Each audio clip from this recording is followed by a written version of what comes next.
देखिए आज हम स्टार्ट करते हैं लेक्चर 6 और प्रीवियस लेक्चर में हमने डिस्कस किया था सॉलिड स्टेट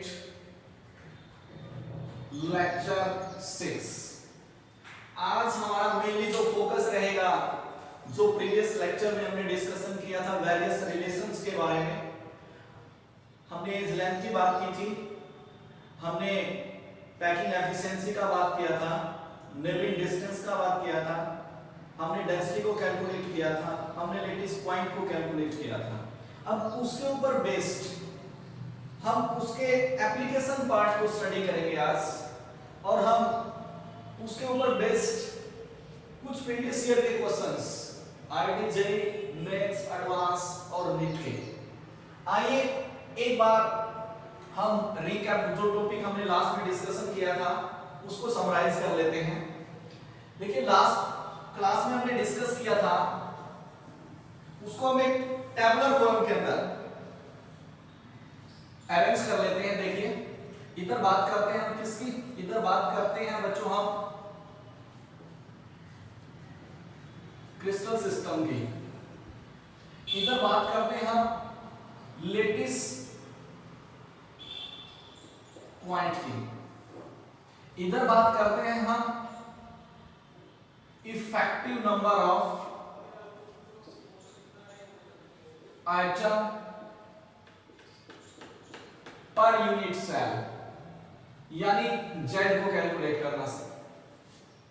उसके बाद हम बात करते हैं relation between edge length A and radius R. उसके बाद हम बात करते हैं relation between edge length A and neighbouring distance D. उसके बाद हम बात करते हैं पैकिंग एफिशिएंसी, पैकिंग एफिशिएंसी, और लास्ट जो हमारा पॉइंट रहेगा वो रहेगा डेंसिटी कैलकुलेशंस, डेंसिटी कैलकुलेशन। ये हमारा डिस्कशन रहेगा जो अभी तक हमने स्टडी किया है, और बहुत ही इंपॉर्टेंट पार्ट है। सिर्फ आपको इस टेबल को याद रखना है, बहुत अच्छे तरीके से माइंड में बैठा लेना इसको।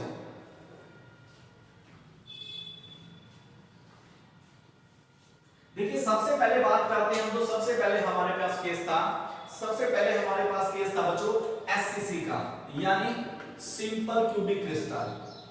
और सिंपल क्यूबिक क्रिस्टल के अंदर जब हमने लेटिस पॉइंट की बात की थी, तो वो बात की थी हमने कि कॉर्नर पर इसका लोकेशन रहता है, कॉर्नर पे इसका पोजीशन। जेड का जो वैल्यू था हमारे पास 8 into में 1/8, यानी 1 आया था हमारे पास वैल्यू। जो टचिंग कंडीशंस थी वो हमारे पास वैल्यू था a = r + r, यानी 2r, और यहां से हमने r को कैलकुलेट करना सीखा था, वैल्यू आया था a/2। जब हमने नेबरिंग डिस्टेंस की बात की थी हमारे पास वैल्यू था a = d। यदि a = d है, इसका मतलब यदि मैं बात करूं रेडियस के अंदर और डिस्टेंस की भी साथ में इसके अंदर इन्वॉल्वमेंट दिखाता हूं, relation between a and d also r and d। तो देखिए क्या रहेगा हमारे पास, जो a = d है, तो यहां से यदि मैं बात करूं r की, तो r का वैल्यू आ जाएगा हमारे पास d/2। पैकिंग एफिशिएंसी हमने देखा था, पैकिंग एफिशिएंसी की हमारे पास जो कंडीशन थी कि टोटल स्पेस के कंपैरिजन में उसने कितना स्पेस ऑक्यूपाई किया है, वो वैल्यू था हमारे पास z इनटू में जो हमारे पास जो पैकिंग एफिशिएंसी का जो वैल्यू आया था, उसका वैल्यू आया था π/6 इनटू में 100, यानी हमने बात की थी 52.4% की। और जब इसमें ऑक्यूपाइड स्पेस इतना था, तो अनऑक्यूपाइड स्पेस की भी हम यही बात कर लेते हैं, हमारे पास आया था अप्रोक्स 48%। डेंसिटी का जो कैलकुलेशन था वो था हमारे पास ρ = z इनटू में m divided by a³ into में ma। और आपको पता है एससीसी के केस में जो effective number of item per unit cell रहता है उसकी वैल्यू रहती है z रहता है 1। इसका मतलब यदि हम पुट करते हैं वैल्यू हमारे पास आता है 1 into में m divided by a cube into में na। In this way we can easily calculate the density for the simple cubic crystals। अब बात करते हैं बच्चों किसकी। अब हम चलते हैं हमारा जो सेकंड सिस्टम है, ये हमारे पास फर्स्ट सिस्टम था, अब हम सेकंड सिस्टम की बात करते हैं। जो सेकंड सिस्टम रहेगा हमारे पास वो क्या रहेगा, हम बात करते हैं किसकी, हम बात करते हैं एफसीसी की, यानी फेस क्यूबिक क्रिस्टल सिस्टम। इसमें जो लेटिस पॉइंट का जो पोजीशन रहता है वो कहां पर रहता है, कॉर्नर पर, साथ में कहां पर रहेगा, वो फेस सेंटर, हर एक फेस सेंटर पर, यानी कॉर्नर पे और फेस सेंटर की बात करता हूं। इसके अंदर जो z का वैल्यू रहेगा हमने इजीली कैलकुलेट किया था, 6 into में 1/2 3 1, यानी हमारे पास वैल्यू आया था 4। उसके बाद हमने रिलेशन की थी, कैलकुलेट की थी लास्ट लेक्चर के अंदर। जो हमारे पास r का वैल्यू आया था, r का वैल्यू था हमारे पास a/2√2, r = a/2√2। और हमने इसके अंदर जो टचिंग कंडीशंस देखी थी वो किसके थी, किसके अलोंग थी, अलोंग फेस डायगोनल्स, फेस के अलोंग हमने इसको कैलकुलेट किया था। उसके अंदर रिलेशन हमारे पास था d = a/√2। Root packing efficiency का जो वैल्यू था हमारे पास, पैकिंग एफिशिएंसी का वैल्यू था हमारे पास जो π/3√2 into में 100, यानी यदि हम न्यूमेरिकल वैल्यू की बात करते हैं हमारे पास वैल्यू था 74%। अनऑक्युपाइड स्पेस की बात करता हूं 26%। उसके बाद बात करते हैं हम डेंसिटी की। डेंसिटी में put the value of z in general formula. z का वैल्यू कितना था हमारे पास एफसीसी के केस में 4 into में m divided by a cube into में na। This is the second system जिसको हमने क्या किया था, कैलकुलेट किया था लास्ट लेक्चर के अंदर। थर्ड जो सिस्टम है हमारे पास वो क्या था, थर्ड सिस्टम है हमारे पास बीसीसी, यानी बॉडी क्यूबिक सेंटर यूनिट्स है। इसमें जो पोजीशन रहेगी, पोजीशन कहां पर रहेगी, कॉर्नर के साथ बॉडी के सेंटर पर रहेगी, कॉर्नर्स और बॉडी का सेंटर। अब देखिए z का वैल्यू क्या रहेगा, हमने इजीली कैलकुलेट किया था, कॉर्नर प्लस बॉडी सेंटर यानी 1 + 1 हमारे पास वैल्यू आया डियर स्टूडेंट्स 2। जो r का वैल्यू रहेगा very very important, √34/a। Most popular relation से आएगा एग्जाम के अंदर ये, r = √34/a। अब देखिए क्या होगा, d का जो वैल्यू रहेगा, d का वैल्यू रहेगा हमारे पास √3/2a। और जो हमारे पास पैकिंग एफिशिएंसी का वैल्यू रहेगा वो कितना रहेगा, पैकिंग एफिशिएंसी का जो वैल्यू वो रहेगा √3π/8 into में 100, वैल्यू रहेगा इसका अप्रोक्स 68%।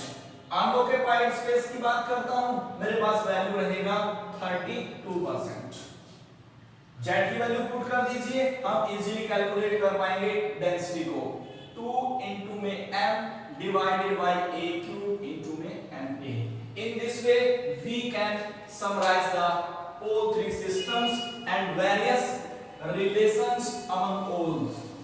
जो रिलेशंस हैं उनको हम इजीली कैलकुलेट कर पाएंगे। वेरी वेरी इंपॉर्टेंट है डियर स्टूडेंट्स, इसमें से आपके एग्जाम के अंदर क्वेश्चन आता ही आता है 100%।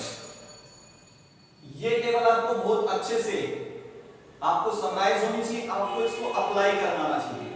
आइए अब इसके ऊपर बेस्ड जो आपके प्रीवियस एग्जाम के अंदर जो क्वेश्चन आए हैं उन क्वेश्चन को हम कुछ क्वेश्चंस को सोल्व करने के मेथड्स को देखते हैं कि किस प्रकार से उनके क्वेश्चंस को अप्लाई किया जाता है। आप एग्जाम के अंदर आसानी से उसको सोल्व कर सकते हैं।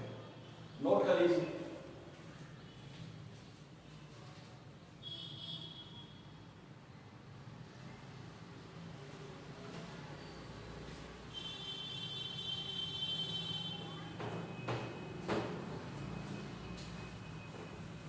देखिए फर्स्ट क्वेश्चन है हमारे पास,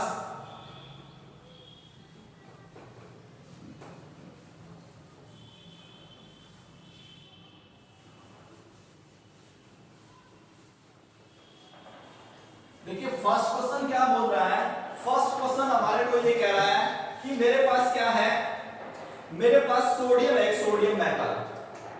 क्या बोला इसने कि सोडियम मेटल है, sodium metal crystallize in a face centered cubic unit cell।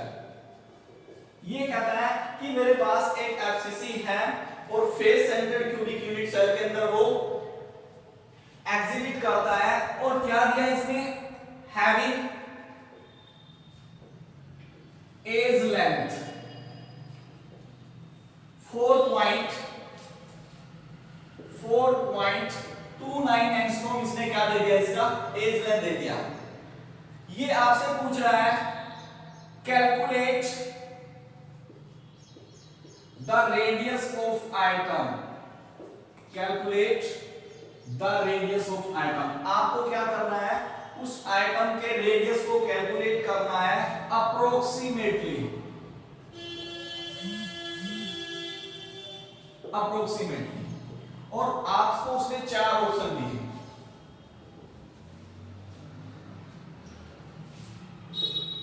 5.72 angstrom, 0.93 angstrom और 1.86 एंगस्ट्रॉम, और फोर्थ वैल्यू है 3.22 एंगस्ट्रॉम। ये क्वेश्चन है डियर स्टूडेंट्स, और ये क्वेश्चन पूछा गया था जेईई मेंस 2015 के अंदर। हालांकि इस क्वेश्चन को, इस रिलेशन के ऊपर बेस्ड वो बहुत बार एग्जाम में पूछ चुका है। अब देखिए क्या होगा, इसने क्या दिया आपको, इसने आपको दिया एक सोडियम मेटल और कह रहा है कि सोडियम मेटल एफसीसी लेटिस के अंदर है, एग्जिबिट करता है, उसका यूनिट सेल एज लेंथ इसने आपको दिया 4.29 एंगस्ट्रॉम। आपको उसका जस्ट रेडियस कैलकुलेट करना है। यानी सबसे पहली जो बात यहां पर समझने की है वो क्या है कि हमारे को उसने सिस्टम किस प्रकार का दिया है। यानी सबसे पहला स्टेप क्या है कि हमारे को सिस्टम को पहचानना है, सिंपल क्यूबिक क्रिस्टल है, फेस सेंटर्ड क्यूबिक सिस्टम है या बॉडी सेंटर्ड क्यूबिक सिस्टम है। अब देखिए यहां पर गिवन सिस्टम कैसा है,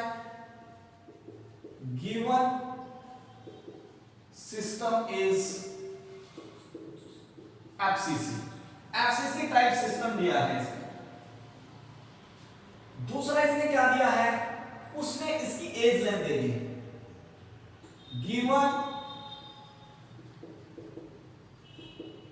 एज लेंथ, एज लेंथ का जो वैल्यू दिया इसने वो दे दिया 4.29 एंगस्ट्रॉम।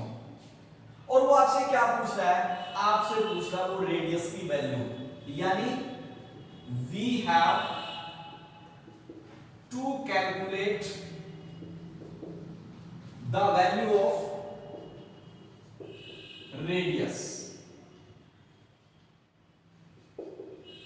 आपसे रेडियस की वैल्यू पूछ रहा है। अब देखिए हमने एफसीसी सिस्टम है हमारे पास, एज लेंथ इसने दे रखी है, रेडियस ये हमसे निकलवा रहा है। और अभी हमने देखा था जैसे ही हमने उस वेरियस रिलेशंस को एक टेबल की फॉर्म में समराइज किया और प्रीवियस लेक्चर में हमने उस रिलेशंस को डिराइव किया था। हमारे सामने जो एफसीसी का केस है उसके अंदर क्या रहता है, relation between edge length A and radius R. वो रिलेशन हमारे पास क्या है, वो रिलेशन है r is equal to a by 2√2। अब हम क्या करेंगे, a का वैल्यू पुट कर देंगे यहां पर। a का वैल्यू कितना हमारे पास 4.29 angstrom, 4.29 divided by 2√2। After solve it 4.29 2 √2 का वैल्यू रहता है हमारे पास 1.414। जैसे ही हम इसको सोल्व करते हैं हमारे पास जो वैल्यू आती है अप्रोक्स जो वैल्यू आएगी 1.857, यानी अप्रोक्स जो वैल्यू रहता है 1.86 के अराउंड आता है। This is the right answer. यानी हमने इस क्वेश्चन के अंदर क्या देखा, यदि आपको रिलेशंस बहुत अच्छे तरह से याद है और आपको अप्लाई करना आता है, सॉलिड स्टेट का इस टॉपिक में से क्वेश्चन गलत होने का सवाल ही पैदा नहीं होता। सबसे जो जरूरी बात है वो क्या है, सबसे जरूरी बात है आपको हर एक सिस्टम के अंदर हर एक रिलेशन का पता होना चाहिए और उस रिलेशंस को आपको अप्लाई करने का अच्छा तरीका, यानी अप्लाई करने की आपकी प्रैक्टिस बहुत अच्छे से होनी चाहिए। देखिए इसी प्रकार का एक क्वेश्चन और देखते हैं हम नेक्स्ट।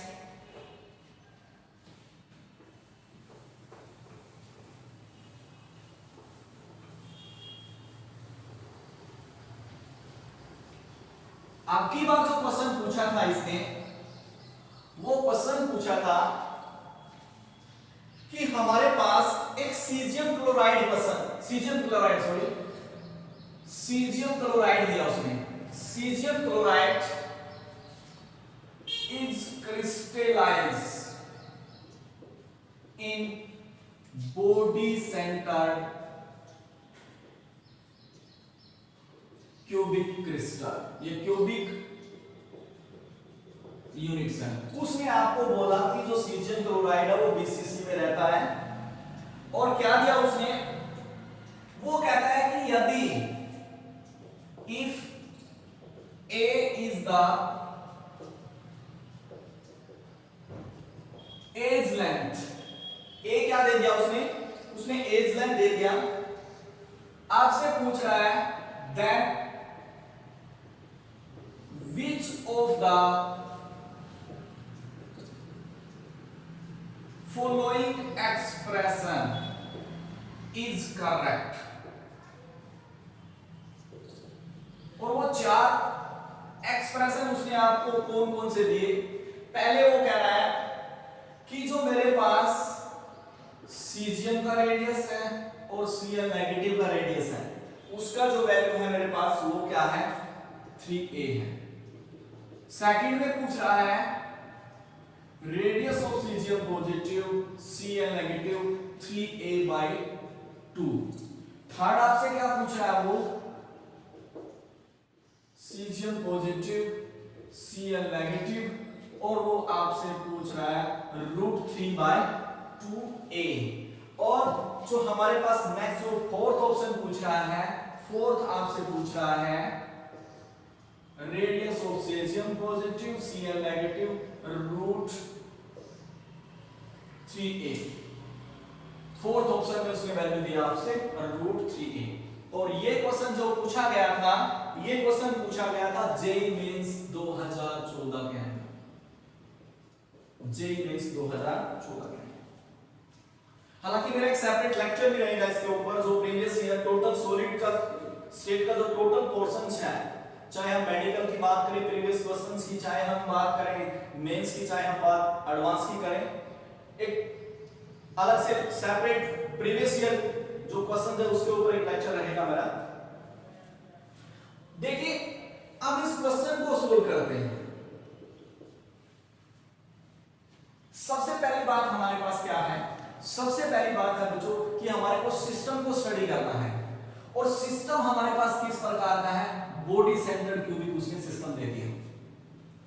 और उस बॉडी सेंटर्ड क्यूबिक सिस्टम के अंदर उसने क्या बोला कि हमारे पास एज लेंथ है a मानता है ये एज लेंथ है। तो हमारे को इन चारों एक्सप्रेशन में से ये बताना कि कौन सा एक्सप्रेशन करेक्ट है। हालांकि ये question just solve in few microsecond, direct question उसने टेबल से उठाया और उसने ये डाल दिया। यानी वो आपसे यहां क्या पूछना चाहता है, वो यहां आपसे ये पूछना चाहता है कि एक कैटायन और एक एनायन के बीच का जो क्लोजेस्ट डिस्टेंस ऑफ अप्रोच है उसका वैल्यू कितना रहेगा। यानी आपसे वो बीसीसी के केस में आपसे नेमिंग डिस्टेंस की वैल्यू पूछ रहा है और वो हमें बहुत अच्छे से डिस्कस कर चुके हैं। यानी यदि हम बात करते हैं इसके स्ट्रक्चर की,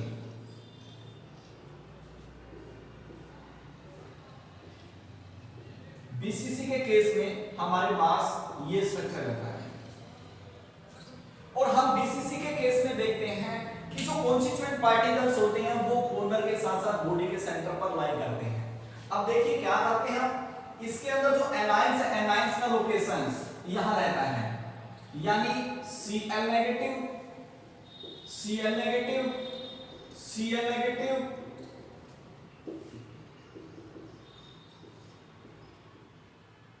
ये हमारे पास लोकेशन रहता है। इस तरह का कुछ अरेंजमेंट रहता है किसके अंदर, सीजियम क्लोराइड के अंदर। और बॉडी के सेंटर में हमारे पास क्या है, सीजियम पॉजिटिव।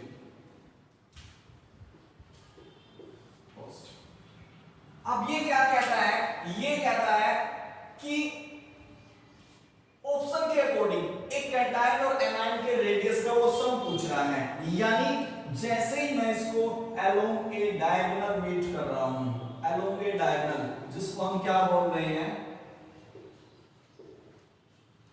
बॉडी डायगोनल, और जिसकी लेंथ होती है √3a।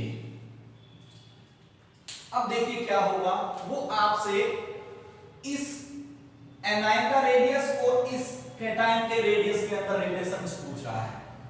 अब देखिए क्या होगा, इसके रेडियस को माना हमने r, इसका जो रेडियस है हमारे पास r है, r नेगेटिव, इसका जो रेडियस है हमारे पास r पॉजिटिव, और इसको हमने क्या माना था, d, और इसको भी हमने d माना।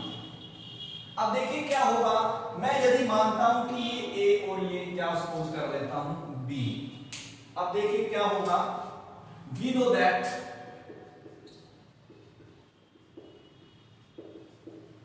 from the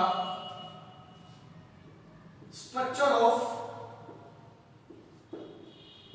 cesium chloride, length of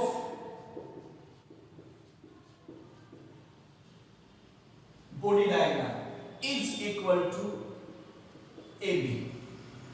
अब हमारे को क्या करना है, इस AB को हमने क्या करना है, निकालना है। ये हम कैलकुलेट कर चुके हैं। अब देखिए क्या होगा, ये हमारे पास वैल्यू आ जाएगी एनायन का रेडियस, कैटायन का रेडियस, प्लस में एनायन का रेडियस, इसका जो वैल्यू रहता है हमारे पास √3a। अब यदि किसी स्टूडेंट को यहां प्रॉब्लम आ रही है कि √3 का वैल्यू क्या है, मेरे YouTube चैनल पे जाइए और लेक्चर नंबर 5 को ध्यान से देखिए, उसके बाद इस क्वेश्चन को सोल्व करें, you can easily solve it. अब देखिए क्या है, ये आ गया 2r Cl negative, 2r cesium positive, this is equal to √3a। 2 taking common, r Cl negative, r cesium positive, this is equal to √3a, r Cl negative plus r cesium positive, this is equal to √3/2a। यानी option पे जाऊं मैं इसके according, this is the right. इस प्रकार से हम इस क्वेश्चन को आसानी से सॉल्व कर सकते हैं। नेक्स्ट क्वेश्चन देखते हैं।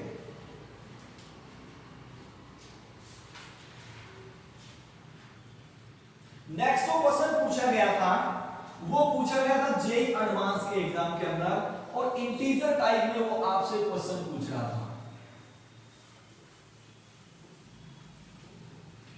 क्वेश्चन का स्टेटमेंट क्या था,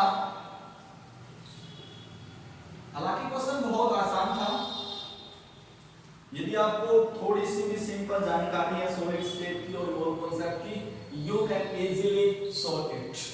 क्वेश्चन पूछा गया था कि हमारे पास एक क्रिस्टलिन सॉलिड प्योर सब्सटेंस है, एक crystalline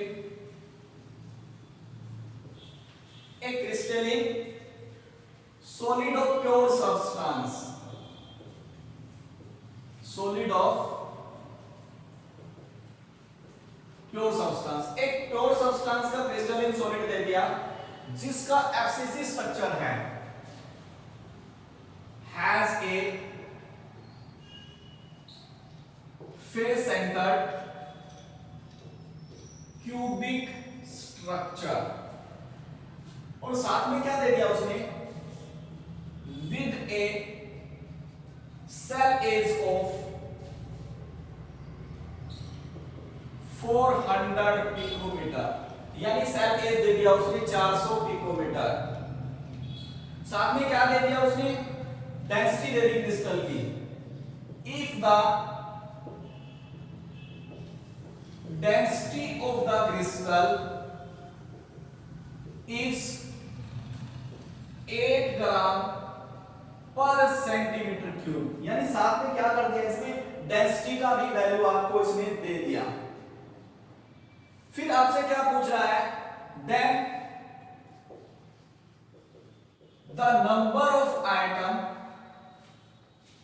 then the number of atom present in 256 gram, यानी 256 ग्राम के अंदर जो क्रिस्टल का है, 256 gram of crystal is n into में 24, यानी उसने वैल्यू दे दिया n इंटू में 24। आपसे क्या पूछ रहा है, आपसे पूछ रहा है calculate the value of n, यानी आपसे वो इंटीजर टाइप में n की वैल्यू पूछ रहा है। और डियर स्टूडेंट्स, ये क्वेश्चन पूछा गया था जेईई एडवांस 2017, जेईई एडवांस 2017 के अंदर। आइए देखते हैं इसको कैसे सॉल्व होगा। बहुत ही आसान क्वेश्चन है, जस्ट आपको सिंपल कॉन्सेप्ट अप्लाई करना है और उसके बाद आप इस क्वेश्चन को आसानी से सोल्व कर पाएंगे। देखिए क्या है, इसने क्या बोला आपको, पहले बात करते हैं हम सिस्टम को पहचानते हैं। तो सबसे पहला स्टेप रहता है हमारा आइडेंटिफिकेशन ऑफ सिस्टम, यानी फेस सेंटर्ड क्यूबिक सिस्टम दे दिया इसने, यानी गिवन सिस्टम इज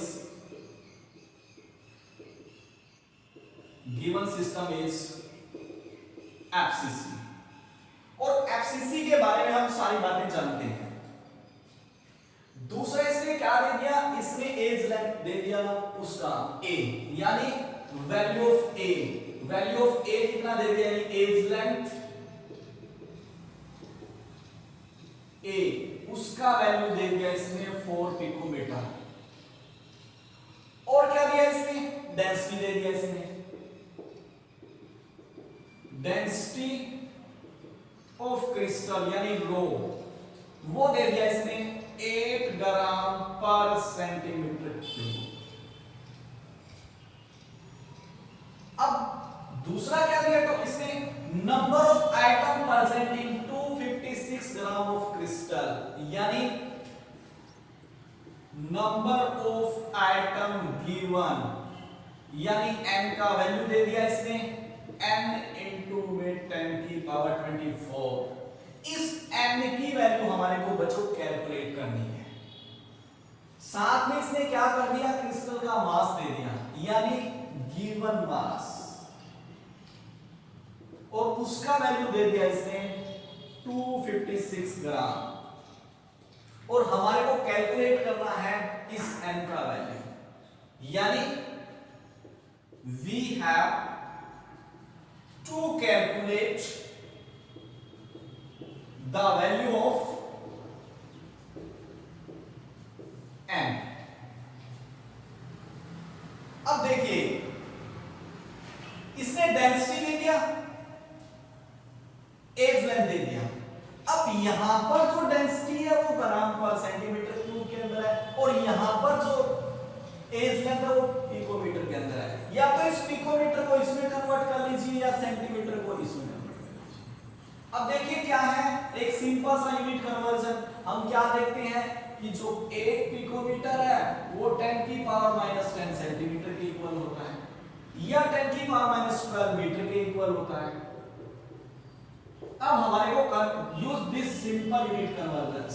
अब हमारे पास ये है 400, इसको मैं ऐसे लिख सकता हूं 400 मल्टीप्लाइड बाय 1 पिकोमीटर, और ये होता है 400 इंटू में 10 की पावर माइनस 10 सेंटीमीटर, यानी इसको मैं लिखूं 4 इंटू में 10 की पावर 2 इंटू में 10 की पावर माइनस का 10 सेंटीमीटर।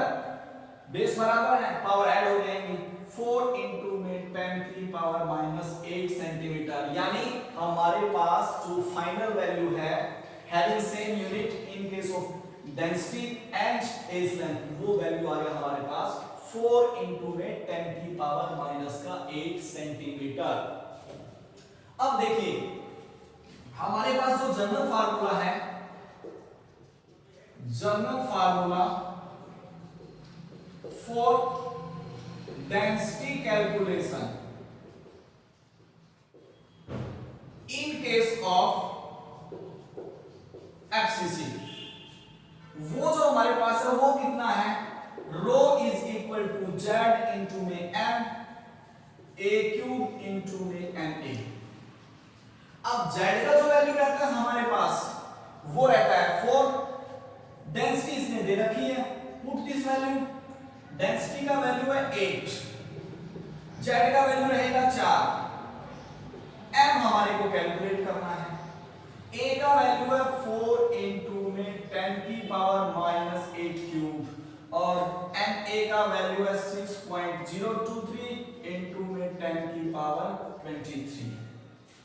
अब देखिए क्या होगा, यहां से हम m का वैल्यू कैलकुलेट करते हैं, हमारे पास वैल्यू रहेगा 8 इंटू में 4, यदि इसको 3 बार मल्टीप्लाई करेंगे तो 64, ये हुआ हमारे पास 24, 6.023 इंटू में 10 की पावर 23 डिवाइडेड बाय 4।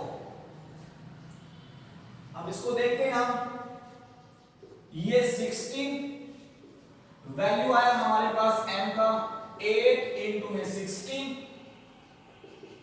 इंटू में यहां 10 की पावर माइनस 24, यहां पर 10 की पावर 23, यानी हमारे पास जो वैल्यू आया वो बचा 10 की पावर माइनस 1 इंटू में 6.023, ये हमारे पास क्या आया, ये हमारे पास 8 इंटू में 16 इंटू में 6.023 डिवाइडेड बाय 10, यानी बच्चों हमारे पास m का वैल्यू आ गया कितना, ये वैल्यू हमारे का m का आ गया। एक बार नोट कर लीजिए इसको।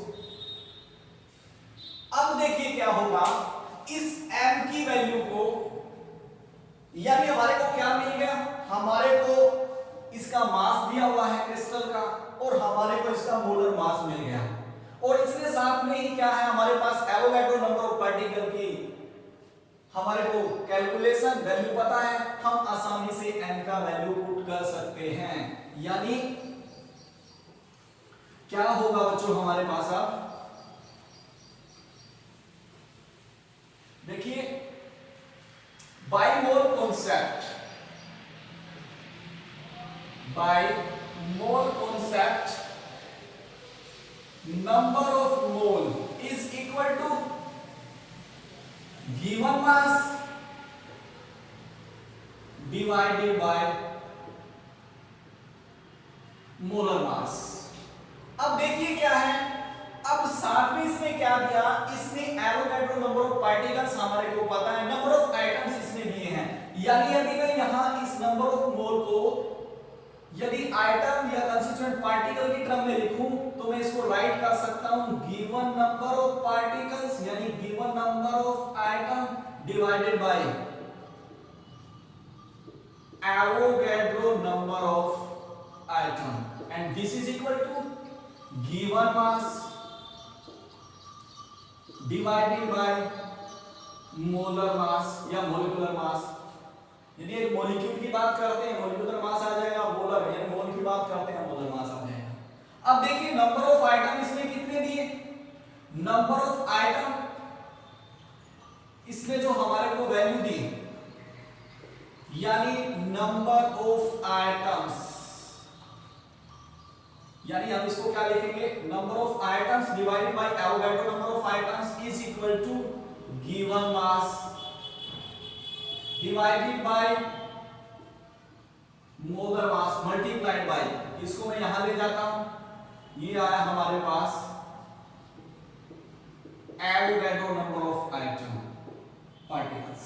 अब देखिए इसका जो वैल्यू है हमारे पास वो है 250। सबसे पहले हम बात करते हैं इसकी वैल्यू की। इसका वैल्यू दिया उसने n इंटू में 24। ये वैल्यू हमारे पास कितना आएगा, मास दे रखा है उसने 256 और मोलर मास की जो वैल्यू आई है हमारे पास 8 इंटू में 16 इंटू में 6.023 डिवाइडेड बाय 10।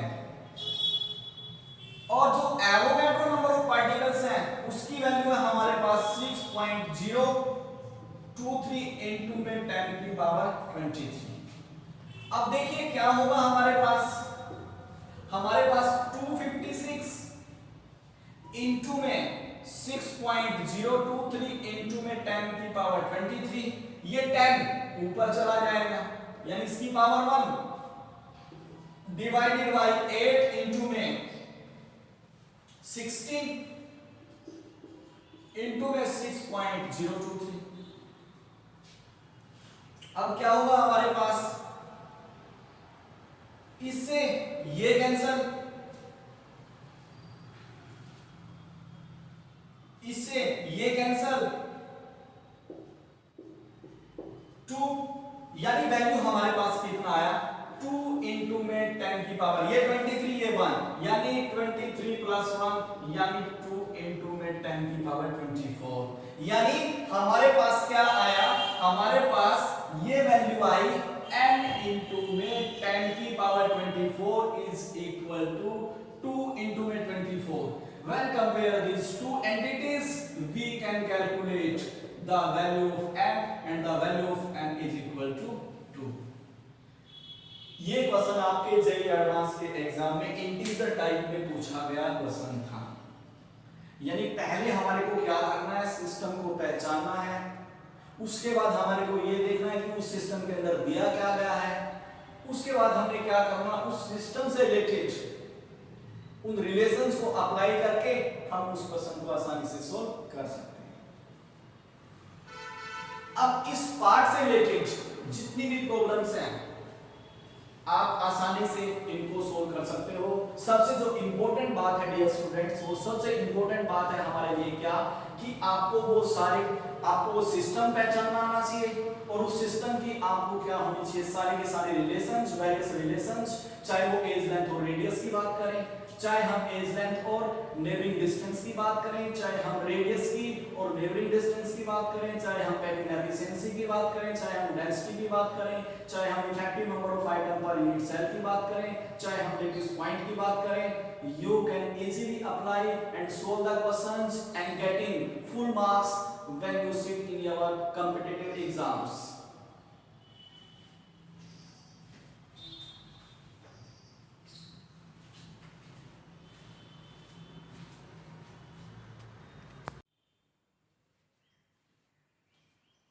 देखिए नेक्स्ट जो टॉपिक है हमारा वो है close packing. Next topic is close packing. अब सबसे पहला जो क्वेश्चन अराइज होता है वो होता है कि क्लोज पैकिंग किसको बोला जाता है।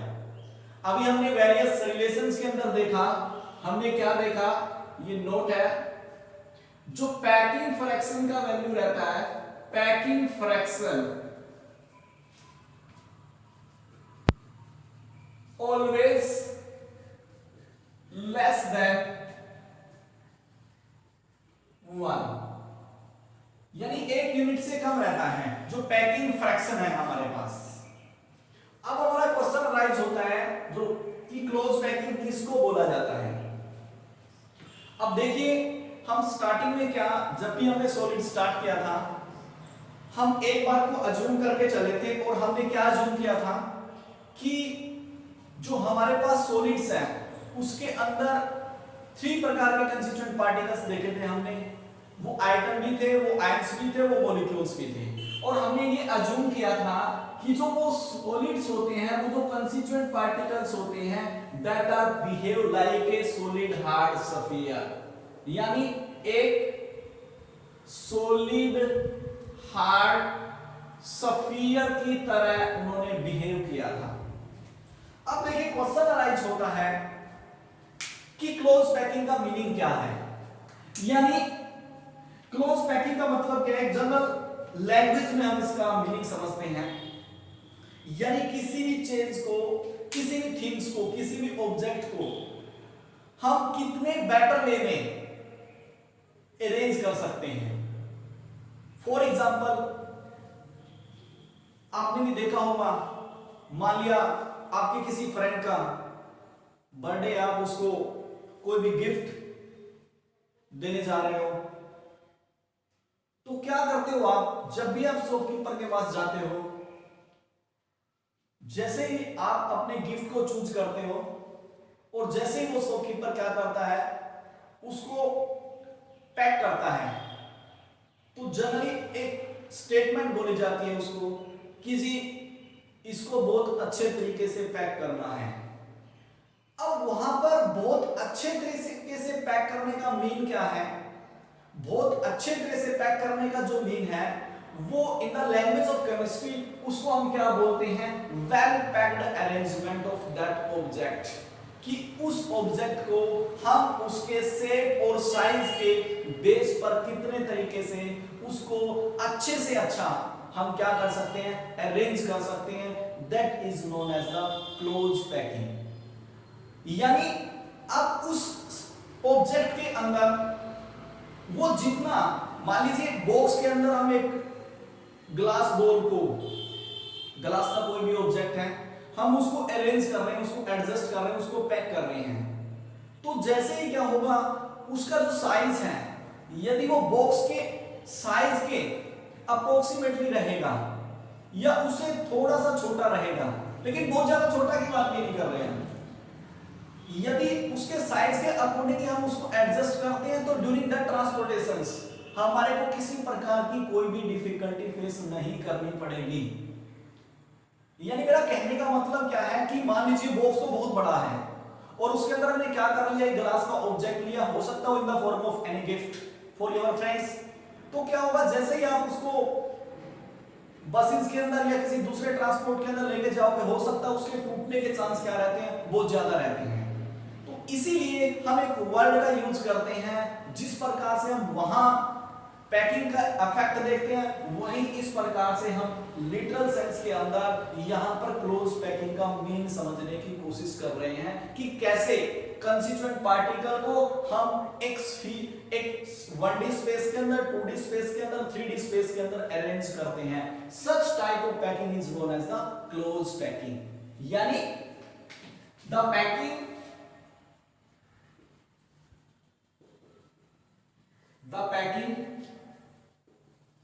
in which maximum space is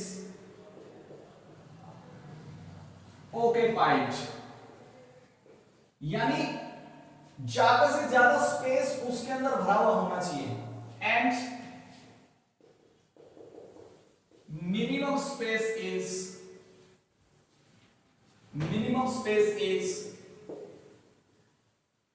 vacant, कम से कम खाली जगह होनी चाहिए उसके अंदर। इस प्रकार की जो अरेंजमेंट होगी, सच टाइप ऑफ अरेंजमेंट और structure obtained is known as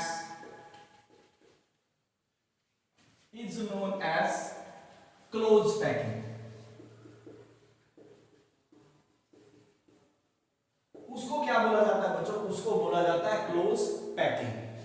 अब जितना स्पेस उसमें भरा होगा, उस पैकिंग की डेंसिटी उतनी ही ज्यादा रहेगी, और डेंसिटी जितनी ज्यादा रहेगी उसकी, हम ये बोल सकते हैं कि उसका स्टेबिलिटी उतना ही ज्यादा रहेगा। यानी more will be the space, more will be the space occupied, more will be the effectiveness, या हम बोले स्टेबिलिटी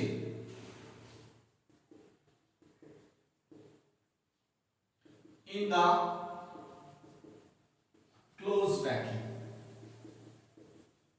यहां जो मेरा स्टेबिलिटी का मतलब क्या है, इन टर्म ऑफ डेंसिटी की बात कर रहे हैं हम, यानी एक ऐसी पैकिंग जिसके अंदर मैक्सिमम स्पेस ऑक्यूपाइड रहता है, मिनिमम स्पेस वैकेंट रहता है। इस प्रकार का जो अरेंजमेंट, जो स्ट्रक्चर हमारे को ऑब्टेन्ड होता है, उसको हम क्या बोलते हैं, उसको बोलते हैं हम क्लोज पैकिंग। जितना ज्यादा स्पेस ऑक्यूपाइड रहेगा, उस स्ट्रक्चर की स्टेबिलिटी उतनी ही ज्यादा रहेगी। अब बात करते हैं types of close packing. Types of close packing कि क्लोज पैकिंग होती कितने प्रकार की है। अब देखिए, स्ट्रक्चरल बेसिस पे हम क्लोज पैकिंग को 3 पार्ट में डिवाइड करते हैं। सबसे पहला है 1D close packing. First one is 1D close packing, second is 2D close packing and third is 3D close packing. Now one by one we can study and understand the concept of different type of close packing. एक बार फिर बोल रहा हूं मैं, हमने close packing का mean देखा। हमने देखा कि जिसके अंदर मैक्सिमम स्पेस तो भरा हुआ हो, मिनिमम स्पेस जिसके अंदर खाली हो, उसको हम क्या बोलते हैं, उसको क्लोज पैकिंग बोलते हैं। और इफेक्टिवनेस बढ़ेगी जितना उसके अंदर ऑक्यूपाइड स्पेस की टेंडेंसी बढ़ेगी। उसके बाद हम बात कर रहे हैं किसकी, क्लोज पैकिंग की टाइप्स की, कि स्ट्रक्चरल एस्पेक्ट के बेस पे, स्ट्रक्चरल बेसिस पे हम क्लोज पैकिंग को 3 पार्ट में डिवाइड कर रहे हैं।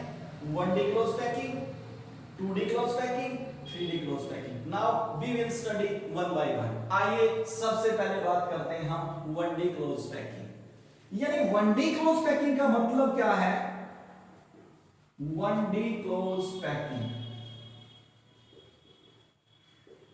यानी 1D along one dimension, along one dimension। यानी मेरा कहने का मतलब क्या है कि जब भी हम इसके अंदर कंस्टिट्यूएंट पार्टिकल को यानी सॉलिड हार्ड स्फीयर को अरेंज करते हैं, हम उसको एलोंग ए रो एडजस्ट करें या एलोंग ए कॉलम एडजस्ट करें, या तो रो के एलोंग ही इसको एडजस्ट करेंगे या कॉलम के एलोंग इसको एडजस्ट करेंगे, यानी केवल एक ही डायमेंशन रहेगा। फॉर एग्जांपल, मान लीजिए मेरे पास सॉलिड हार्ड स्फीयर है,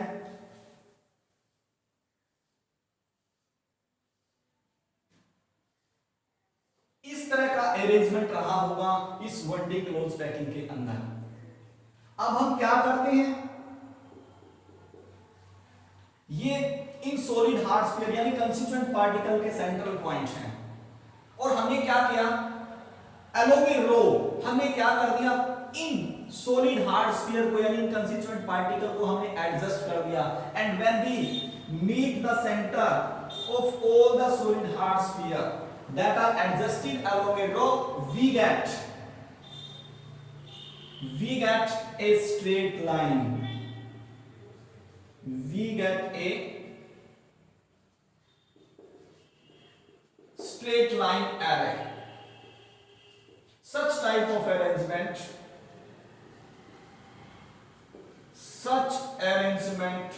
is called 1D close packing। 1D close packing। अब इस क्लोज पैकिंग के अंदर क्या है, अब हम बात करते हैं इसके कोऑर्डिनेशन नंबर की। अब देखिए क्या होगा बच्चों, कोऑर्डिनेशन नंबर जैसे हमने प्रीवियस लेक्चर में भी डिस्कशन किया था, उससे पहले भी हमने डिस्कशन किया था, हमने कोऑर्डिनेशन नंबर क्या बोला था। अब देखिए मैं क्या करता हूं, मैं एक पार्टिकुलर स्फीयर को चूज कर लेता हूं। मान लीजिए मैंने एक पार्टिकुलर स्फीयर चूज कर लिया, ये मान लीजिए ये एक पार्टिकुलर स्फीयर चूज कर लेता हूं। पार्टिकुलर स्फीयर के डायरेक्ट कांटेक्ट में कितने स्फीयर हैं, फिर कह रहा हूं मैं इस पार्टिकुलर स्फीयर को कितने नेबरिंग स्फीयर यानी इसके कितने पड़ोसी इसको डायरेक्टली क्या करते हैं, टच कर रहे हैं, उसको हम क्या बोलते हैं, उसको बोलते हैं हम कोऑर्डिनेशन नंबर। यानी in this type of arrangement a particular sphere is touching by two of its neighboring sphere, that's why its coordination number is 2। यानी क्या बोलता हूं मैं इसको, यदि मैं इसको बोलूं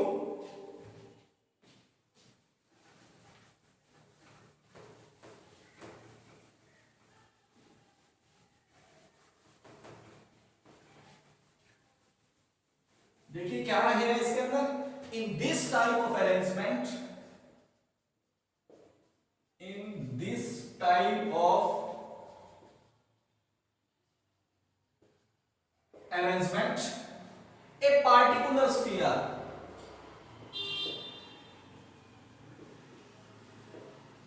is direct in contact,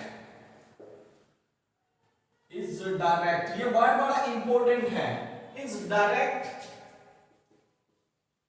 in contact with its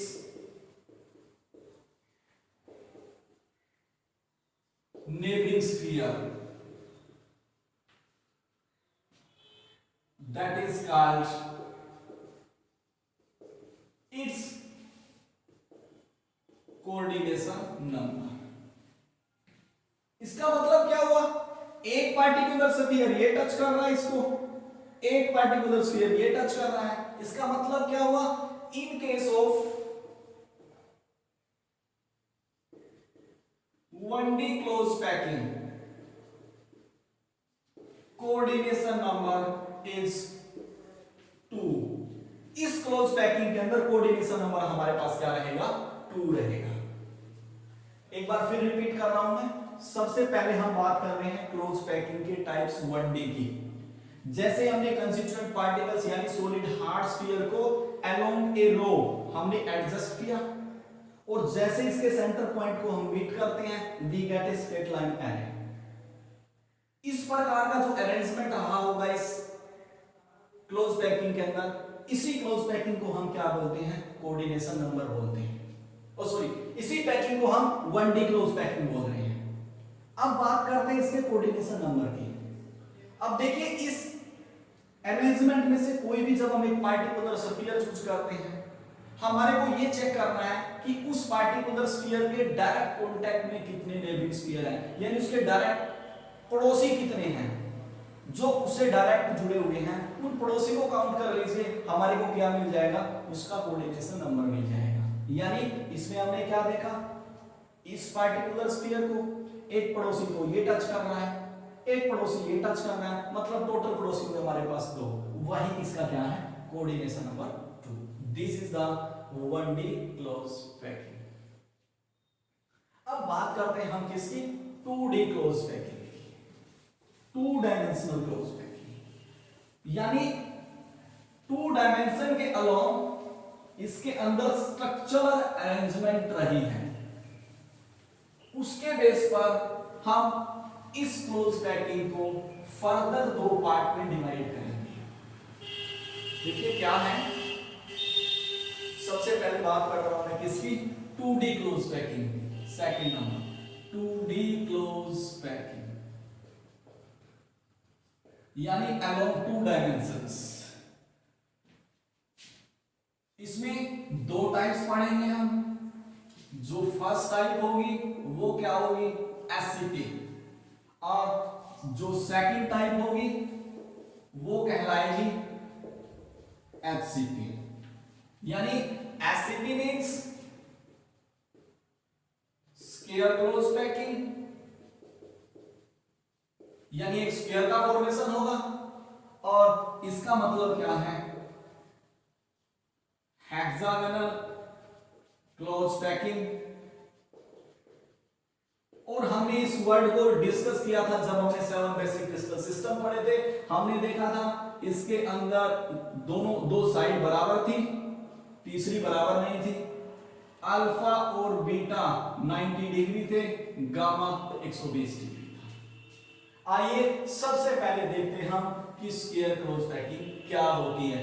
what is the concept of square close packing in 2 dimensions, और इसमें हम इसका पैकिंग फ्रैक्शन कैलकुलेट करेंगे। उसके बाद इन दोनों का कंपैरेटिवली स्टडी करेंगे कि कोई भी तो अरेंजमेंट के बेस पर आप कैसे कंपैरेटिवली स्टडी करते हैं कि दोनों में से कौन सा अरेंजमेंट स्टेबल ज्यादा रहेगा। सबसे पहले बात करते हैं स्क्वायर क्लोज पैकिंग की। देखिए क्या होता है स्क्वायर क्लोज पैकिंग के अंदर। स्क्वायर क्लोज पैकिंग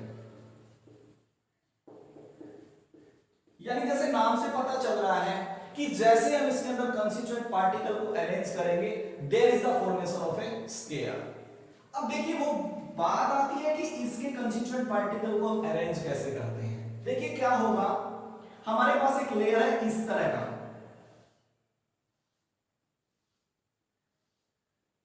इस तरह का हमारे पास एक लेयर है, इसको हम ए टाइप लेयर मानते हैं। ए टाइप लेयर, ए टाइप लेयर। अब देखिए क्या होगा, ये इसके सेंटर पॉइंट है। अब हमारे को क्या करना है, सेम लेयर रिपीट करनी है और उस लेयर को इस तरह से रखना है कि जो सेकंड लेयर के जो स्फीयर हैं वो डायरेक्टली जो फर्स्ट लेयर है उसके सरफेस को टच करें, यानी डायरेक्ट इन कांटेक्ट रहें। एक स्फीयर दूसरे स्फीयर को पूरी तरह से ढक ले, यानी इस तरह का अरेंजमेंट रहा होगा इसके अंदर।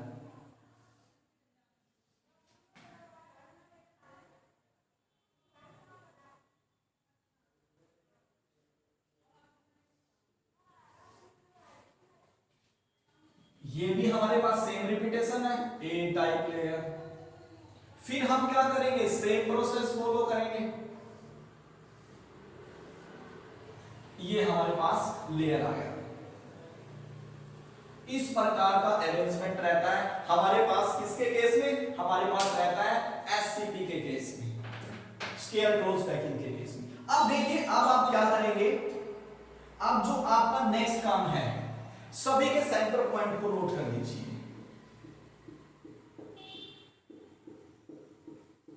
मेरे पास ऐसा स्ट्रक्चर है। अब मैं क्या करता हूं, अब बात करते हैं इसके कोऑर्डिनेशन नंबर की, यानी मैं एक पार्टिकुलर स्फीयर को चूज कर लेता हूं। मान लीजिए मैंने क्या किया, मैंने इस पार्टिकुलर स्फीयर को चूज कर लिया। अब मुझे ये देखना है कि इस पार्टिकुलर स्फीयर के डायरेक्ट कांटेक्ट में कितने स्फीयर हैं। एक स्फीयर हमारे पास ये हुआ, एक स्फीयर ये हुआ, एक ये हुआ, एक ये हुआ। इसका मतलब क्या है, कहने का मतलब क्या है कि एक पार्टिकुलर स्फीयर को जब मैं चूज करता हूं, कोई जरूरी नहीं है कि आप इसको ही चूज करोगे, आप किसी भी एक स्फीयर को चूज कर सकते हो। उस स्फीयर को चूज करने के बाद आपको क्या चेक करना है कि उस स्फीयर के डायरेक्ट कांटेक्ट में कितने स्फीयर हैं। उसी को हम क्या बोलते हैं, that is known as the coordination number of that concern structure. यानी अब बात करते हैं हम इसके कोऑर्डिनेशन नंबर की, यानी कोऑर्डिनेशन नंबर हुआ 4। अब क्या होगा, अब जैसे ही इनके सेंटर को ज्वाइंट करता हूं मैंने क्या किया, मैंने इसके सेंटर को ज्वाइंट किया, और जैसे ही मैं इसके सेंटर को ज्वाइंट करता हूं, there is the formation of a square, there is the formation of a square. मेरे पास ए बी सी डी एक फॉर्मेशन का square, sorry a formation of square is takes place, that's why this is known as the square close packing. Again I will repeat, सबसे पहले हमारे को क्या करना है, इस प्रकार का अरेंजमेंट सेट करना है। उस अरेंजमेंट के बाद हमारे को क्या करना है, एक पार्टिकुलर स्फीयर को चूज करना है, and after that we see how many sphere are touching that particular sphere that are in direct contact.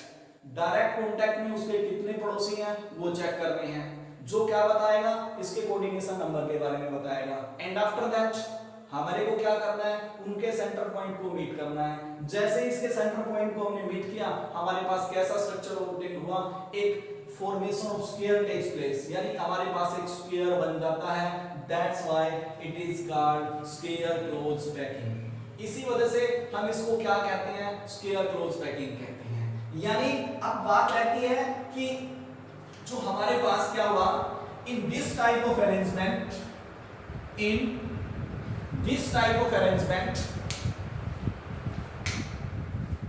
in this type of arrangement, in this type of arrangement, a sphere, a particular sphere is touching directly by 4 of its neighboring sphere, which represents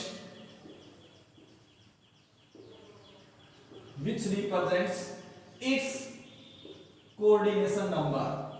इसका मतलब coordination number कितना हुआ, hence coordination number is equal to 4 in case of square close packing। when we meet or joint the center, there is the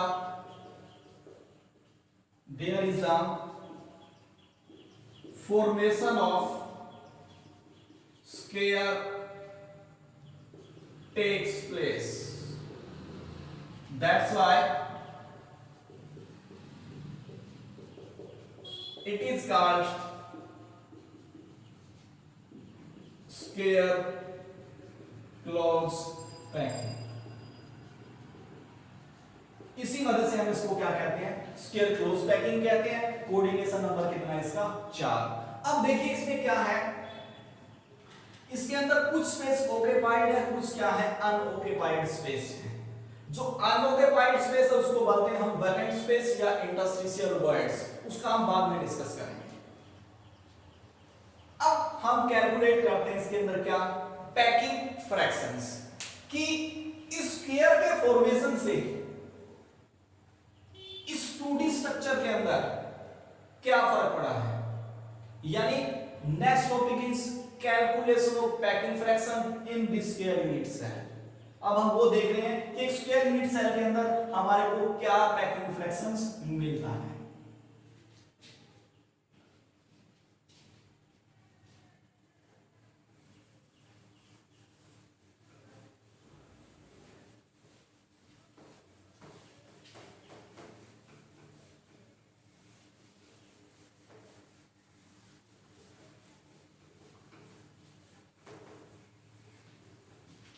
यानी next is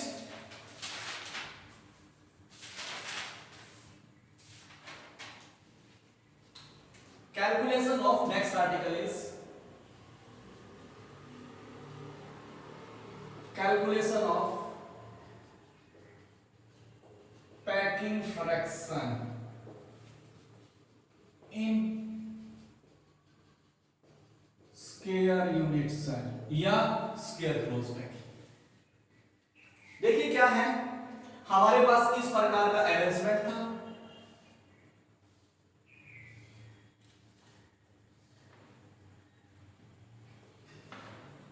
sphere का size बराबर रहेगा,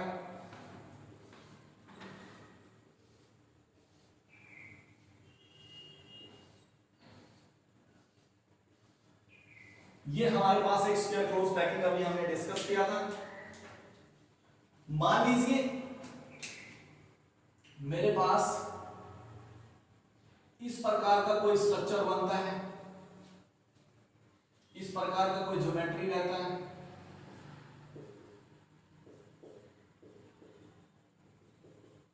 इस प्रकार का। मुझे इसका पैकिंग फ्रैक्शन कैलकुलेट करना है।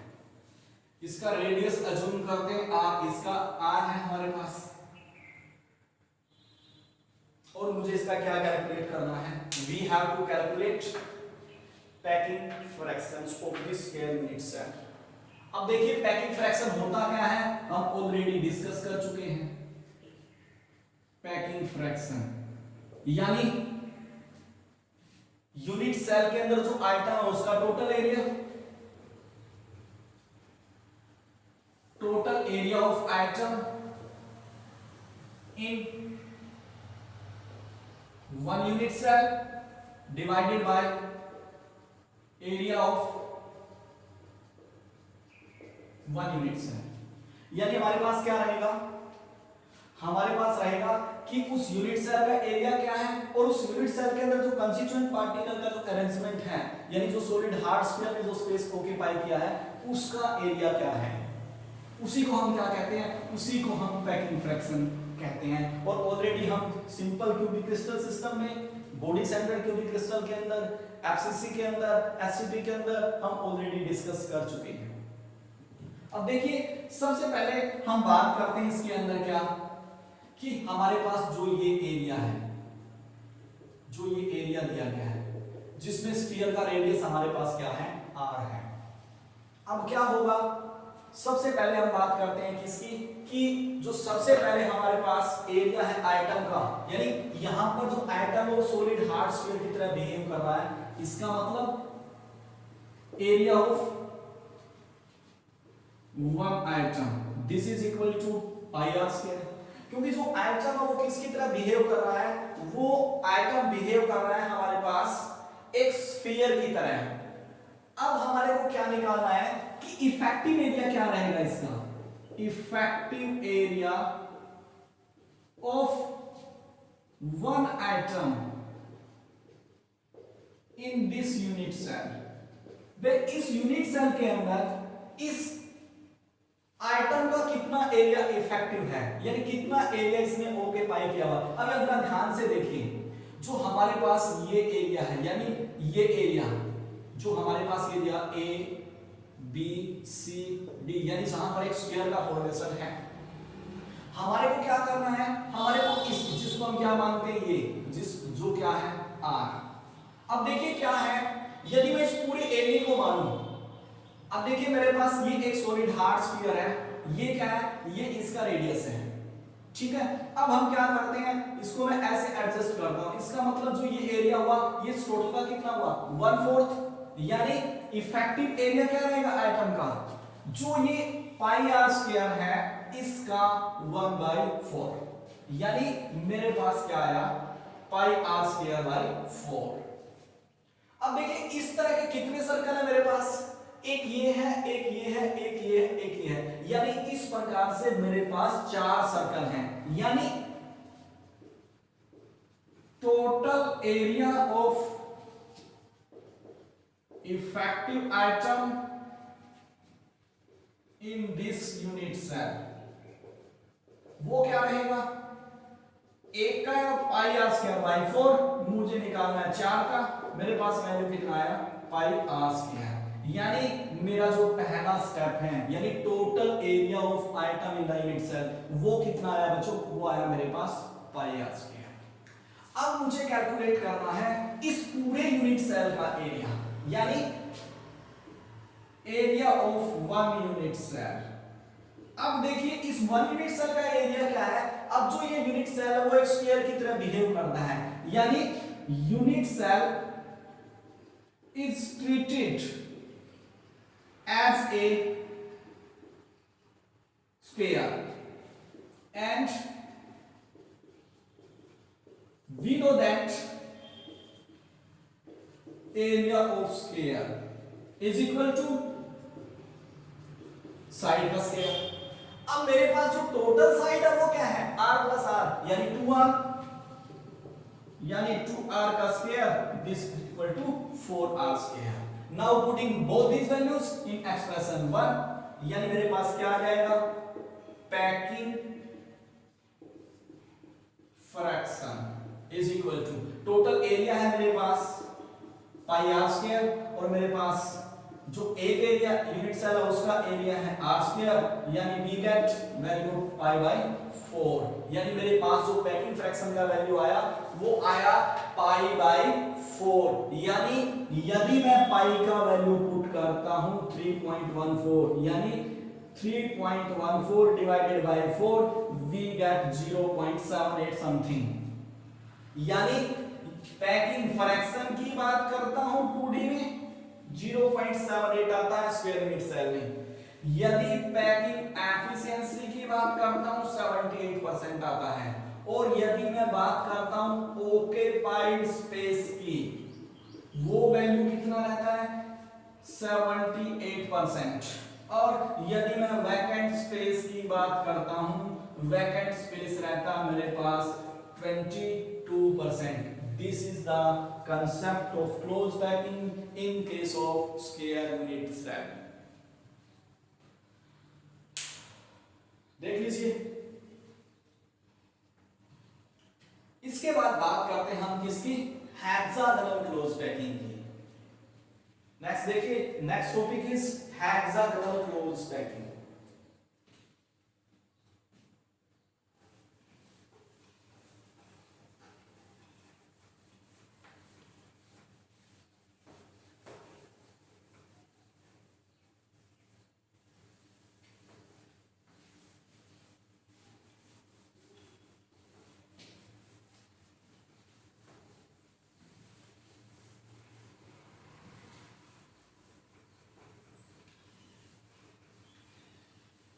देखिए नेक्स्ट टॉपिक इज स्क्वायर के बाद हम बात करते हैं 2D के केस में ही हेक्सागोनल क्लोज पैकिंग।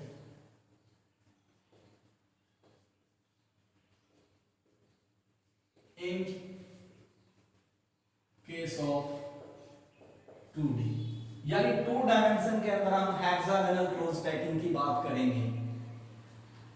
आइए देखते हैं इस प्रकार का जो अरेंजमेंट है उसमें सॉलिड जो स्फीयर हैं, यानी जो कॉन्स्टिट्यूएंट पार्टिकल है, उनका अरेंजमेंट किस प्रकार का रहा होगा।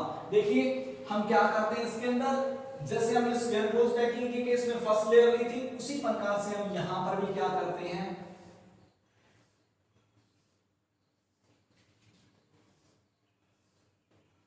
ये हमारे पास एक लेयर है ए टाइप लेयर। अब देखिए क्या करेंगे हम, और हमने देखा सिस्टम के अंदर हेक्सागोनल, जब हमने इसके लेटिस की बात की थी, हमने सिस्टम की बात की डायमेंशन एनालिसिस के बेस पे, हमने देखा था a = b ≠ c, यानी दो साइड्स इसका इक्वल रहता है, थर्ड इसका डिफरेंट रहता है। तो देखिए जो दूसरी लेयर लेंगे वो क्या करेंगे, जो दूसरी लेयर का जो स्फीयर होगा वो पहली लेयर के जो दो स्फीयर के बीच का डेप्थ है इसके ऊपर एग्जैक्टली फिट आना चाहिए। इस प्रकार से इसका अरेंजमेंट रखेंगे, यानी लाइक दैट।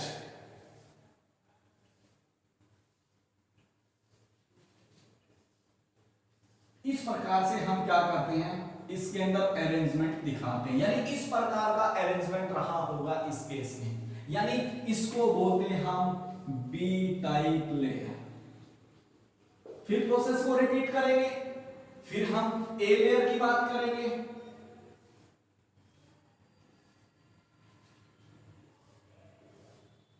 इस प्रकार से अरेंजमेंट रहा होगा किसके केस में, हेक्सागोनल क्लोज पैकिंग के केस में। अब देखिए हम क्या करते हैं, अब हम बात करते हैं इसके अंदर किसकी, हम बात करते हैं इसके अंदर जब हम इनके सेंटर पॉइंट को रीड करते हैं। देखिए क्या होगा, जैसे मान लीजिए हमने एक स्फीयर को चूज कर लिया, पार्टिकुलर स्फीयर हम इसको चूज कर लेते हैं, और जैसे मैं क्या करता हूं, इनके सेंटर हमने देखना कि ये कितने प्रोसीजर डायरेक्ट कांटेक्ट में है,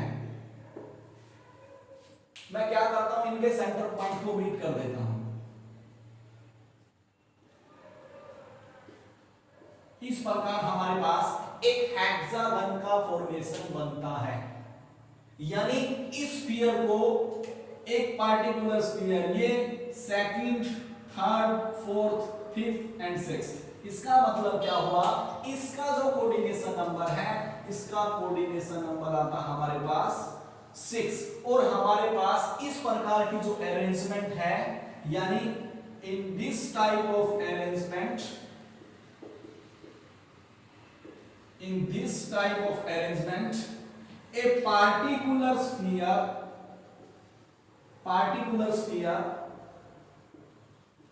is touching directly by 6 of its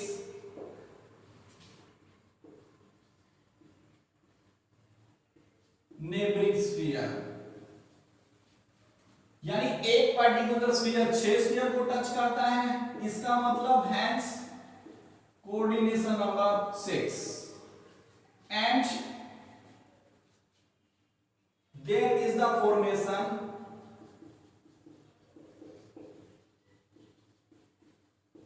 formation of a hexagon। That's why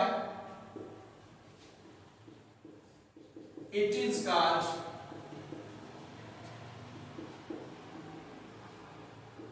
hexagonal close packing।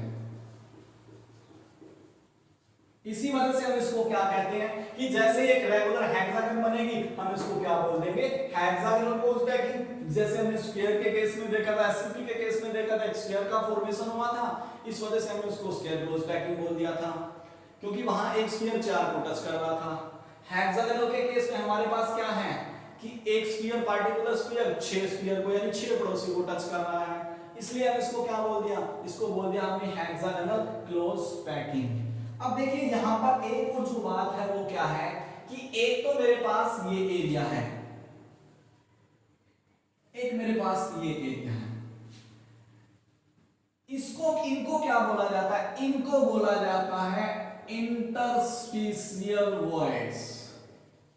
इसको इंटरस्टिशियल वॉइड्स बोला जाता है, यानी वॉइड्स यानी खाली जगह, कि स्फीयर को एडजस्ट करने के बाद उन स्फीयर के बीच में कैसा किस प्रकार के वॉइड्स बनते हैं। और यदि पार्टिकुलर यदि मैं इनके स्फीयर की इस पार्टिकुलर स्फीयर की बात करूं तो यहां पर जो हमारे पास जो वॉइड्स बनेगा वो कैसा बनता है, ट्रायंगुलर वॉइड्स का फॉर्मेशन होता है। एक का अपेक्स ऊपर की तरफ रहेगा तो एक का अपेक्स नीचे की तरफ रहेगा। This is called interstitial voids. और जनरली या जिस हमने हालांकि इस लेक्चर को डिटेल में स्टडी करना है, वर्ड्स की नेचर को कितने प्रकार के होते हैं, कोऑर्डिनेशन नंबर के ऊपर क्या इफेक्ट पड़ता है इनका, लेकिन यहां पर हम पार्टिकुलर यदि स्फीयर की बात करते हैं बच्चों तो इसको बोला जाता है ट्रायंगुलर वॉइड्स। और इंटरस्टिशियल वॉइड्स किसको बोला जाता है, इंटरस्टिशियल वॉइड्स यानी द वैकेंट स्पेस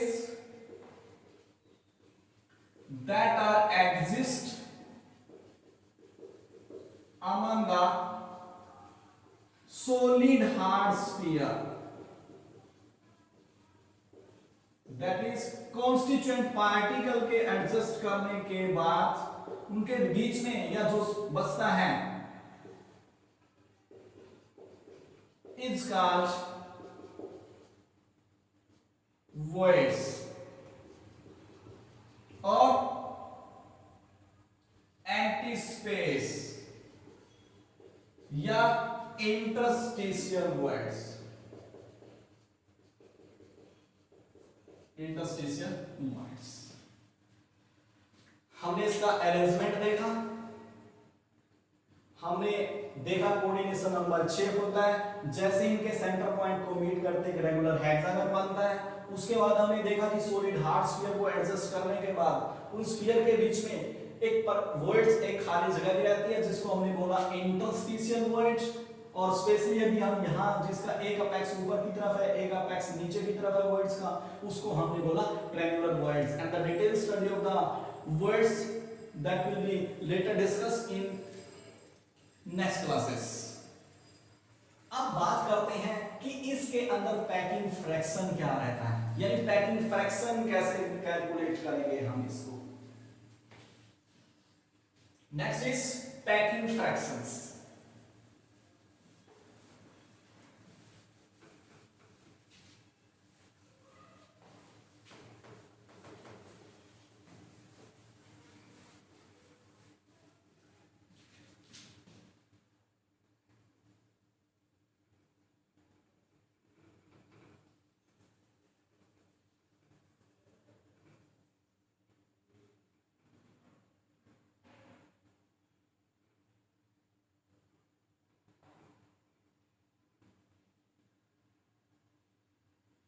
अब हमारे को क्या करना है, हमारे को कैलकुलेट करना है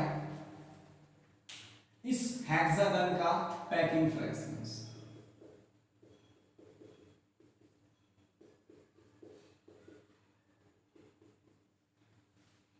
यानी टॉपिक इज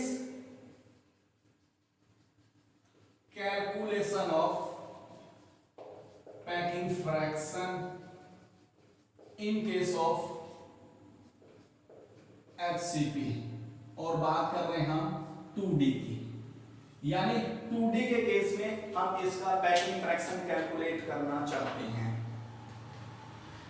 देखिए हमारे पास इसका रेडियस r है, इसका रेडियस r, इसका मतलब जो AB है, इस हेक्सागन का जो एक साइड है उसका हमने जो AB है वो क्या है हमारे पास, AB का वैल्यू r प्लस r यानी 2r।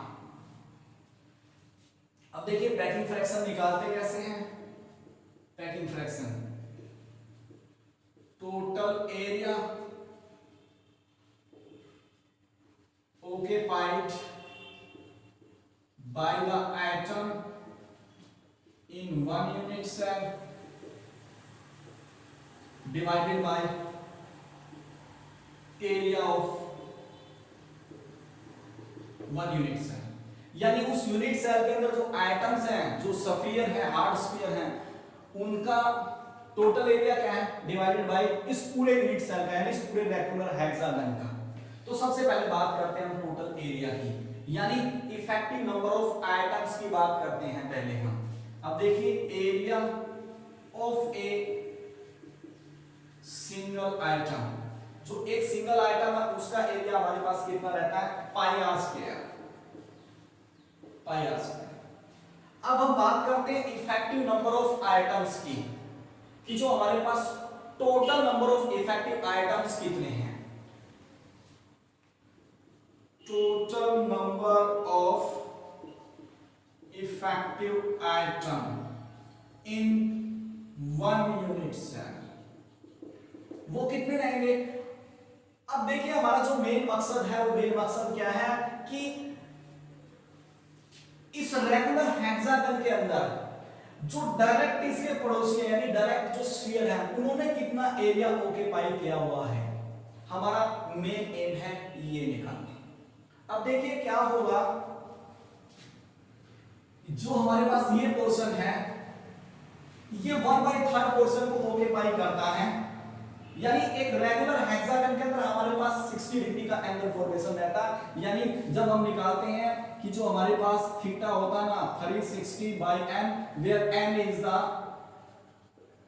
Number of sides and theta is equal to 360/6। इसका मतलब क्या है, रेगुलर हेक्सागन के केस में हमारे पास 60 डिग्री का एंगल का फॉर्मेशन होता है। अब देखिए ये जो एरिया है ये इस पूरे स्फीयर के एरिया का 1/3 है हमारे पास। यानी एंगल मेजरमेंट के बेस पर भी देखेंगे तो भी हमारे पास 1/3 मिलेगा इसका। इस प्रकार से टोटल 6 हैं, यानी 1/3 एरिया टोटल हमारे पास 6, और एक जो ये स्फीयर है ये फुल कंट्रीब्यूशन देता है, यानी फुल ये हुआ।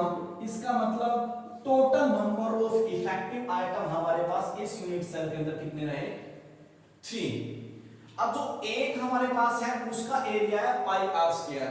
इसका मतलब यदि बोला जाए तो हमारे पास जो टोटल जो इफेक्टिव एरिया रहेगा ना, total effective area of item in one unit cell, एक का है पाई आर स्क्वायर, टोटल हमारे पास 3, यानी एरिया कितना है हमारे पास 3 pi are square. 3 pi are square आता है हमारे पास एक यूनिट सेल का जो एरिया है टोटल, उसके अंदर जो कंस्टिट्यूएंट पार्टिकल्स हैं। अब हम बात करते हैं किसकी, इस पूरे यूनिट सेल का एरिया क्या है। इस पूरे यूनिट यानी पूरे रेगुलर हेक्सागन का, इसको निकालने के लिए यहां एक सेंटर है, इसका नाम रख देते हैं O।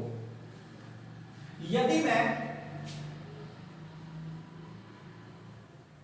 ये क्या है X, और यहां जो एंगल हमारे पास वो कितना है 60 डिग्री। यानी यदि क्या मानूं मैं कि मेरे पास AOB एक राइट एंगल ट्रायंगल है, यानी now AOB is a right angle triangle. जो मेरे पास AOB है वो क्या है, एक राइट एंगल ट्रायंगल है। मेरे पास बेस दिया हुआ है और area of right angle triangle किसके इक्वल होता है, area of right angle triangle is equal to 1/2 base into में हाइट। अब देखिए इसका बेस क्या है, बेस है इसका AB और इसका हाइट माना हमने h। सबसे पहले तो बात आती है कि इस h को हम कैसे निकालें। जस्ट एक मैथमेटिकल कैलकुलेशंस है, 10th स्टैंडर्ड का है। 1/2 AB है हमारे पास 2r, और जैसे हम क्या करेंगे, ये हमारे पास हाइट है h, ये हमारे को दिया हुआ है, यानी h/r this is equal to tangent 60। यानी यदि मैं इस h को निकालूं, h by r is equal to tangent 60 degree, और टेंजेंट जो 60 डिग्री है उसका वैल्यू रहता है हमारे पास √3। इसका मतलब h का वैल्यू हमारे पास कितना आया, √3r। यहां पर हम वैल्यू क्या कर देंगे, √3r, इससे ये कैंसिल, यानी मेरे पास आ गया √3r। यानी एक जो मेरे पास साइड है उसका निकाल लिया हमने, और टोटल साइड हमारे पास कितनी है 6। मैं क्या कर दूंगा, 6 से मल्टीप्लाई कर दूंगा, यानी area of 1 unit cell is equal to, एक का कितना आया मेरे पास √3r², 6, यानी मेरे पास क्या आ गया 6 √3r²। This is the area of 1 unit cells. अब जो पैकिंग फ्रैक्शन का एक्सप्रेशन था हमारे पास, क्या पैकिंग फ्रैक्शन यहां, अब देखिए जरा क्या है, इस रिजल्ट को यूज कर लेते हैं हम, इस रिजल्ट्स को। PF is equal to, total area मेरे पास कितना है, टोटल एरिया है मेरे पास 3πr², 3πr², और मेरे पास एक यूनिट सेल का जो एरिया है वो क्या है 6 √3r²। इसे ये कैंसिल, सॉरी r में ये दोनों ही सेम है, कभी पजल हो जाओ कि छोटा r क्या है और बड़ा r क्या है, r²। तो मेरे पास क्या आ गया r², यानी r² से r² कैंसिल, 3 to the 6, यानी मेरे पास वैल्यू आया π3√2। यानी 2D के केस में जो मेरे पास पैकिंग फ्रैक्शन आता है π3/√2, यानी जैसे ही पाई का वैल्यू पुट करता हूं 3 √2 1.414, वी गेट 9.12, यानी अप्रोक्सीमेटली मेरे पास आ गया 91.2%। This is the packing fraction in case of hexagonal close packing that are discussed in case of 2D packing. अब यदि ओकेपाइड स्पेस 91% है तो अनओकेपाइड क्या रहा मेरे पास, 100 में से क्या कर दूंगा मैं इसको माइनस कर, नोट कर लीजिए इसको, बड़ा ही इंटरेस्टिंग और बड़ा ही इंपॉर्टेंट टॉपिक चल रहा है। अब देखिए हमने दोनों केस डिस्कस किए। हमने पहले केस के अंदर क्या डिस्कस किया, पहले केस में हमने डिस्कस किया कि हमने 2D को दो पार्ट में डिवाइड किया, एक हमारे पास SCP आता है, एक हमारे पास हेक्सागोनल क्लोज पैकिंग आता है। हर केस में हमने कोऑर्डिनेशन नंबर की बात की और पैकिंग फ्रैक्शन की बात की, पैकिंग एफिशिएंसी की बात की। नाउ द क्वेश्चन अराइजेस, एक बहुत ही इंटरेस्टिंग क्वेश्चन यहां पर अराइज होता है। पहले हम बात कर लेते हैं थोड़ा सा इसका कंक्लूजन, यानी जो इंपॉर्टेंट पॉइंट्स है उनकी बात कर लेते हैं। इंपॉर्टेंट पॉइंट्स देखिए, हमने लिया 2D पैकिंग, इस 2D पैकिंग को हमने डिस्कस किया स्केलर क्लोज पैकिंग, इधर हमने इसको डिस्कस किया हेक्सागोनल क्लोज पैकिंग। यहां एक फॉर्मेशन हो रहा था स्फीयर का, फॉर्मेशन ऑफ स्फीयर, इसका मतलब कोऑर्डिनेशन नंबर 2 आ रहा था। यहां फॉर्मेशन हो रहा था हेक्सागन का कोऑर्डिनेशन नंबर कितना आ रहा था 6, यानी यहां पर कोऑर्डिनेशन नंबर 6। उसके बाद बात की हमने पैकिंग फ्रैक्शन की, जो पैकिंग फ्रैक्शन था इसका वैल्यू आ रहा था पाई बाय 4 यानी 0.78, यानी यदि मैं पैकिंग एफिशिएंसी की बात करूं पाई बाय 4 इनटू 100 यानी 78% आ रहा था। यदि मैं इस केस में बात करता हूं पैकिंग फ्रैक्शन की तो पाई 3√2 यानी पैकिंग एफिशिएंसी की, यानी यहां पर जो वैल्यू आ रहा था 0.912 समथिंग। यदि पैकिंग एफिशिएंसी की बात करता हूं 5/√2 into 100 यानी 91.2%। All this discussion will be discussed in today's class। अब देखिए क्वेश्चन अराइज होता है डियर स्टूडेंट्स यहाँ पर कि इन दोनों पैकिंग में से कौन सी पैकिंग अच्छी है। या मान लिया जाए क्या है, आपको कोई दो बॉक्स दे दिए गए हैं और आपको ये पता नहीं कि उन बॉक्स के अंदर क्या रखा गया है, तो आप कैसे बताओगे कि उन दोनों में से कौन सी पैकिंग अच्छी है।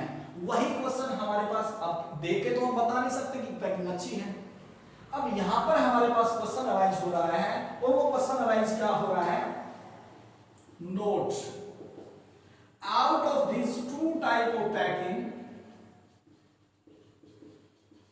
out of these two type of packing, that is one is SCP and other is HCP, which packing is more efficient, which packing is more efficient and why, कि इन दोनों पैकिंग में से कौन सी पैकिंग अच्छी है और क्यों है। अब देखिए जब हमने पैकिंग फ्रैक्शन यानी पैकिंग एफिशिएंसी का कॉन्सेप्ट स्टडी किया था डियर स्टूडेंट्स, मैंने आपको एक बात बोली थी और आज भी हमने जब क्लोज पैकिंग को डिस्कस किया, स्टार्ट किया था हमने, मैंने आपको एक बात बोली थी कि क्लोज पैकिंग के अंदर हम क्या चेक करते हैं कि यदि कंस्टिट्यूएंट पार्टिकल्स ने ज्यादा से ज्यादा स्पेस ऑक्यूपाई किया हुआ है उस पैकिंग को हम क्या बोलते हैं, मोर एडजस्टेड पैकिंग बोलते हैं, उसको मोर स्टेबलाइज्ड पैकिंग बोलते हैं in term of their density. तो अब देखिए यहां पर आपके सामने डाटा है, एक 78% है, एक 91.2% है। इसका मतलब इसके अंदर स्पेस क्या है, ज्यादा है, इसके अंदर स्पेस कम है। यदि इसके अंदर स्पेस ज्यादा है, that's why it is a better close packing, यानी ड्यू टू मोर स्पेस,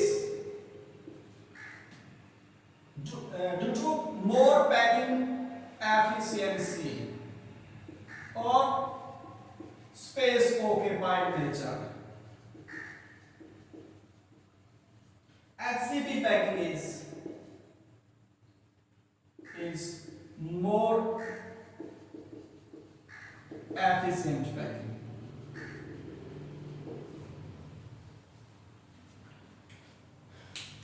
आज का टॉपिक हमारा ये टॉपिक था। नेक्स्ट टॉपिक यानी 3D क्लोज पैकिंग को हम नेक्स्ट लेक्चर के अंदर डिस्कस करेंगे।